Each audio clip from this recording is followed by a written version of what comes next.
별이 빛나는 밤에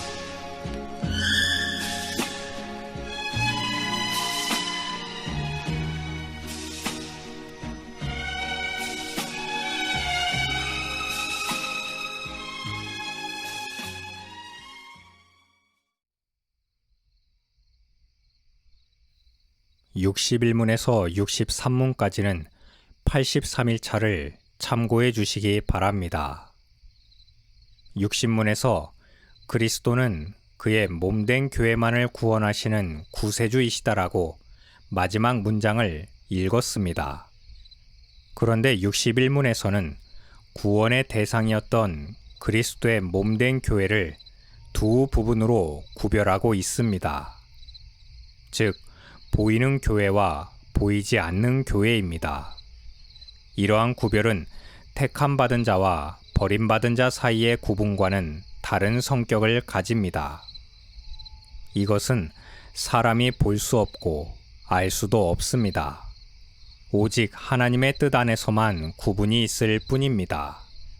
그러나 보이는 교회와 보이지 않는 교회의 구별은 하나님께서 베푸시는 은혜의 방편들입니다.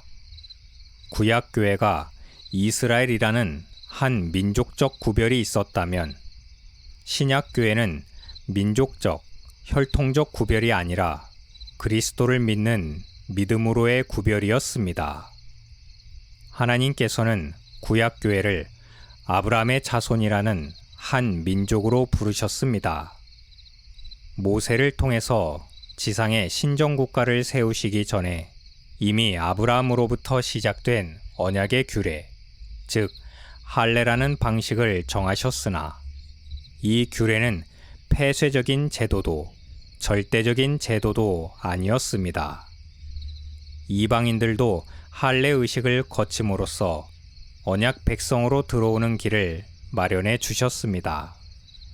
뿐만 아니라 민족적 구분이 뚜렷해지고 신종국가로 형성된 후에도 여전히 이방인들 가운데에서도 하나님께 복을 얻는 사람들이 있었습니다.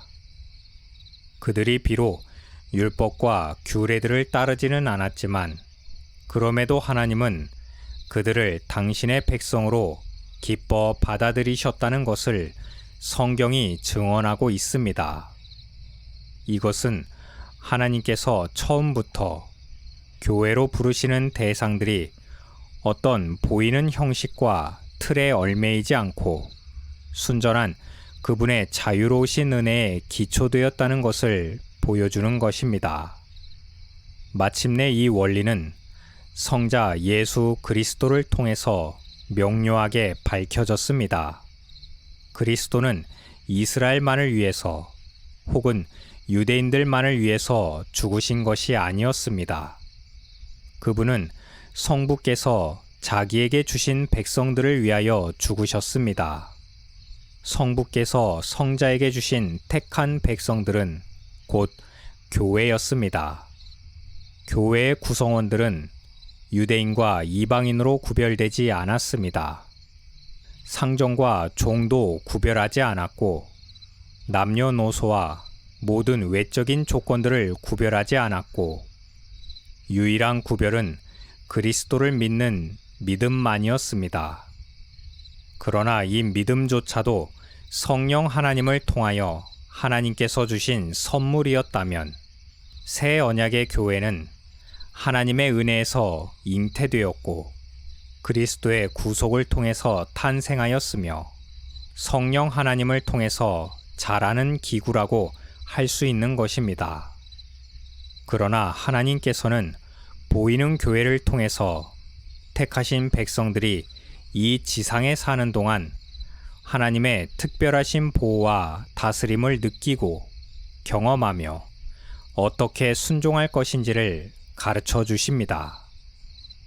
뿐만 아니라 창조의 동산에서조차 하나님을 대적하여 일어난 원수들이 하나님의 백성들을 미혹하며 배도하도록 했던 것처럼 오늘날에도 다양한 수단들을 통해서 보이는 교회 회원들이 구원의 길에서 벗어나도록 하고 있지만 이 모든 공격들 속에서도 하나님께서 교회를 보호하시고 보존하고 계심을 알게 하십니다. 때로는 지상교회가 완전히 사라진 것처럼 보일 때에도 하나님은 당신의 사랑하는 교회를 남겨두셨습니다. 열왕기상 19장 18절에 선지자 엘리야가 우상 숭배자들과 홀로 싸우다가 지쳐서 하나님께 하소연했을 때 하나님은 아직 바알에게 무릎을 꿇지 않은 7,000명의 신실한 자들이 있다고 말씀하셨습니다. 즉, 보이는 교회들은 항상 연약하고 불완전하며 핍박과 조롱 가운데서 시들어가고 쇠퇴해 갈 수 있습니다.